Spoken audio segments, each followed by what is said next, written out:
This is your Lead Left vodcast for the week of June 23rd. I'm Randy Schwimmer. Welcome back. We spoke recently to a C-suite executive of a global specialty chemicals company about how tariffs are affecting his business. He outlined his strategy to expand production in the U.S., but also how these plans were being stymied by the cost of importing equipment. There are some things today, cranes for example, that are only manufactured in China and Germany, he told us. You can't get them here. And now tariffs make this equipment prohibitively expensive. It's affecting our ability to grow here, production that would add hundreds of good jobs. I imagine this type of thing is happening across the country.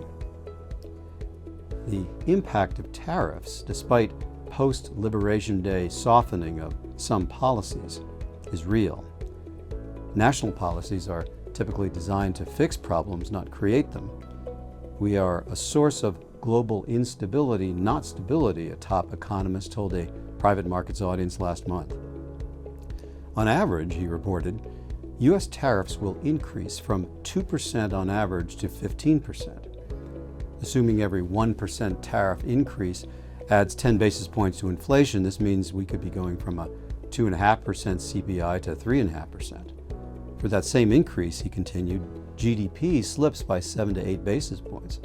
This implies an economy slowing from 2% to 1%. There's also concern about deficits worsened by federal spending and tax policies.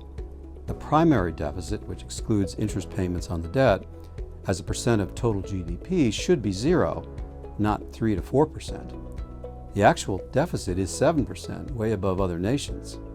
He estimates the effect of higher deficits could push Treasury yields higher, boosting the 10-year Treasury from 4.5% to 5.1%. The threat of a recession has eased over the past 2 months, but as portfolio managers know, slow growth reduces flexibility for every borrower and increases the longer-term risk of recession. That doesn't include the effects of the Ukraine or Middle East conflict or potential escalation with Iran, which are hard to assess at this writing. There's also the perennial question, what role could credit play in systemic risk? Markets are increasingly interconnected. The old hub and spoke model with loans distributed to CLO buyers being replaced by a financial web. The tremor in corporate credit could ripple across the banking system, affecting leverage and appetite in the system. Public markets are ratings sensitive, particularly for borrowers that drift into CCC territory. Nevertheless, Moody's head of leveraged finance research, Christina Paget, expects loan defaults to slow from 4.1% to 3.1% by the end of 2026, versus the 40-year average of 4.2%. In a nod to the resilience of the asset class, Paget said, COVID defaults could have been materially worse without private credit.